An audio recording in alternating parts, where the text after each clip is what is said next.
ইচ্ছে থাকলেও খান না। ঠিক ধরেছেন। আজকে ভালো থাকার পাসওয়ার্ডে আজকে আমাদের আলোচনা হচ্ছে নিয়ন্ত্রণে থাকুক অ্যাসিডিটি, এপিসোড 71। শুরু করি।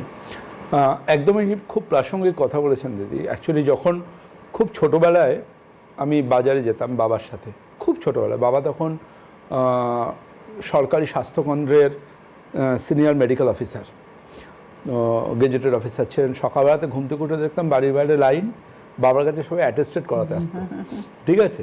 আর খুব ছোটো ছিলাম তখন, ওই অ্যাটেস্টেডের রবার স্ট্যাম্পগুলো আমি মেরে মেরে দিতাম, আর বাবার সিগনেচার করতেন।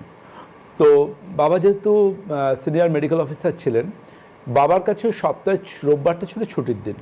ছোটোবেলায় যখন বাবার সাথে বাজার যেতাম, আর বিগত প্রায় অন্ততপক্ষে আমি 25-30 বছর বাজার দেখিনি, কিন্তু এই ছোটোবেলার যে বাজারটা, একদম ছোটোবেলায় দেখতাম শীতকাল মানে সবুজে সবুজ আর অনেক রঙিন সবজি। বাজারটা আমার খুব ভালো লাগে, একদম কত রকমের সবজি পাওয়া যায়। এবং সত্যি বলতে মানে খুব অবাক লাগে যে যারা যে ভোজন রসিক বাঙালি, তারা শীতকালটাকে আমার মনে হয় তারা খুব মন থেকেই তারা খেতে ভালোবাসেন, তাদের কাছে খুব ভালো একটা সময়।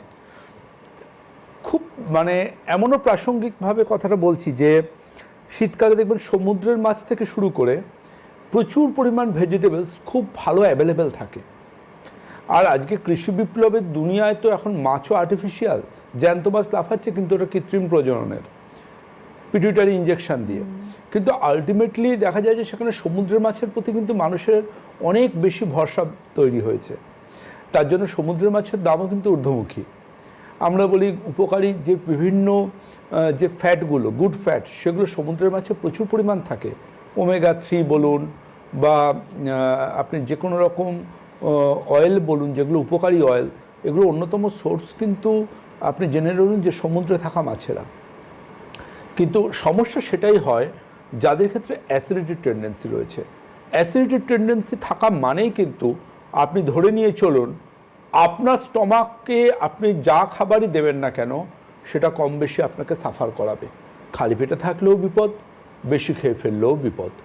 কিন্তু এই অ্যাসিডিটির কারণ কি, এটা যদি আমরা জানতে পারি, তাহলে ঘুম থেকে উঠে ওই একটা ক্যাপসুল বা ট্যাবলেট খালি পেটে, কিংবা খাবার আগে, কিংবা খাবার পরের ওই গোলাপি রঙের বা সাদা রঙের লিকুইডটা বা এরকম বড় বড় ট্যাবলেটকে জলে ফেলে বা মুখে নিয়ে চোষার মতো একটা বিব্রতকর অবস্থার সম্মুখীন আপনাকে হতে হয় না।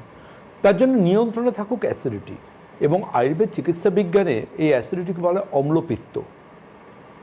আর পেটের যে ব্যথা, অ্যাসিডিটি পেশেন্টের ক্ষেত্রে দেখবেন এই জায়গায় উপর পেটের মাঝামাঝি একটা ব্যথা আসে, তাকে বলা হয় অম্লশূল।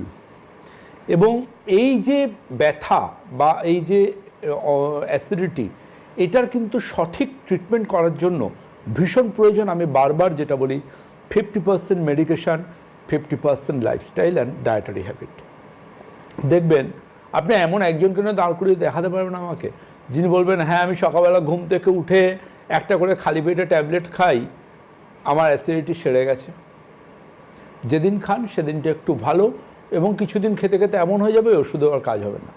আপনি এমন একজনকে দাঁড় করাতে পারবেন যিনি বলবেন আমি খাবার পরে গোলাপি রঙের লিকুইডটা 2 চিপি খেয়ে নিই, যেটার নাম সোকল্ড অ্যান্টাসিড, এবং আমার পার্মানেন্ট অ্যাসিডিটি সেরে গেছে। তিনি বলতে পারবেন না, টেম্পোরারি রিলিফ পাবেন। এবার আসি আয়ুর্বেদ চিকিৎসা বিজ্ঞান কি বলছে, কেন আয়ুর্বেদ চিকিৎসা হাত ধরে এত মানুষ অ্যাসিডিটিকে সুন্দরভাবে নিয়ন্ত্রণে রেখে সুস্থ সুন্দর জীবন কাটাচ্ছেন। কিন্তু তার আগে জানা প্রয়োজন অ্যাসিডিটির সঠিক কারণগুলো কি কি। অন্যতম কারণ জানবেন অ্যাসিডিটির খাদ্যাভ্যাস। অনেকে বোঝেনি বা জানেনই না যে আমার এই খাবারটা চলবে না। সুস্থ ব্যক্তির কথা আমি বাদ দিচ্ছি, কিন্তু যিনি অসুস্থ, অর্থাৎ তিনি অ্যাসিডিটি পেশেন্ট অলরেডি, তার কিন্তু কোনো অবস্থাতে এই খাবারগুলো খাওয়া যাবে না। তার মধ্যে অন্যতম জানবেন চা আর কফি। আচ্ছা, অনেকে দেখবেন লক্ষ্য করে, ডাক্তার আমি তো দুধ চা খাই না। অনেকে এসে বলেন আমি তো দুধ চা খাই না, আমি গ্রিন টি খাই। মানে চাটা সবুজ রঙের দেখতে, চাটাকে সবুজ দেখতে না, ওই বিজ্ঞাপন দেখে কোনো জায়গা থেকে আনিয়েছি গ্রিন টি। আমরা চা খান না, আমি তো আপনাকে দুধ চা বা গ্রিন টি বলিনি, আমি চা বলেছি। চা পাতা আছে এমন কোনো রকম পানীয় আপনি খাবেন না, যাতে দুধ থাকুক বা না থাকুক। কফি আছে এমন কোনো খাবার আপনি খাবেন না, কোনো রকম ডাল জাতীয় খাবার আপনি খাবেন না। এই বাঙালি মানে ভাতের সাথে ডাল মেখে খাওয়া, ডাল অ্যাসিডিটি পেশেন্টের ক্ষেত্রে বিষ। অনেকে ডায়েট চার্ট চান, বলে দিচ্ছি শুনে নিন। কোনো সাইট্রাস ফ্রুট মানে টক ফল যেটা কাঁচা অবস্থায় টক ছিল, পাকলে যতই মিষ্টি হোক না কেন অ্যাসিডিটি পেশেন্টের ক্ষেত্রে বিষ। যে কোনো ধরনের লেবু, যে কোনো রকম টক ফল, এমনকি সেটা পাকলে মিষ্টি হলেও কাঁচা অবস্থায় যদি টক থাকে তাহলে ওটা বিষ। মানে সেটা কমলা লেবু, আম, যে কোনো রকম এমন ফল যেটা কাঁচা অবস্থায় টক থাকতে পারে, সাইট্রাস ফ্রুট, এটা বিষ। এমনকি দেখবেন অনেকে বাঙালিরা শেষ পাতে একটু টমেটোর চাটনি খান শীতকালে, ওটাও বিষ।